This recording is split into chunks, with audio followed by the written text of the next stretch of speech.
nearly as bad. No disrespect, of course, to the teams in December. The Saints are on that schedule, and that's a game in New Orleans. What stands out here, Jeff, on the Chiefs? Well, that first 2 months is going to be really tough, Andrew. You talk about those playoff teams being in there. You're talking about a division rival on the road with the Chargers. The Houston Texans won a game in Arrowhead last year in the regular season and scored 31 points in both games. Now, that second game, the Chiefs scored 51 points, so that didn't really mean as much. But you're talking about teams that have a lot of firepower coming in. And look, the Chiefs' whole mantra this offseason has been run it back.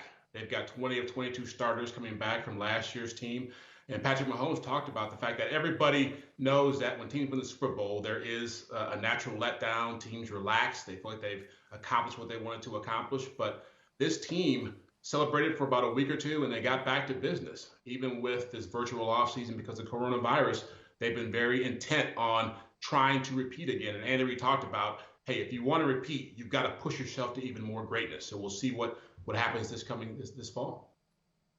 I find it interesting. Their theme is run it back, and they went with a running back in the first round on the night of the 23rd with Clyde Edwards-Helaire. I don't think a lot of people saw that coming, but now you imagine him in that offense, Jeff? Yeah, well, they're running back. Andy Reid's love of finding new toys for his offense, and this was a player who certainly was unexpected. A lot of people thought the Chiefs would go defense, would go linebacker, maybe cornerback, but he was there, and he really fits what they want to do offensively. Andy Reid loves the screen game, so they want to get him more involved in that.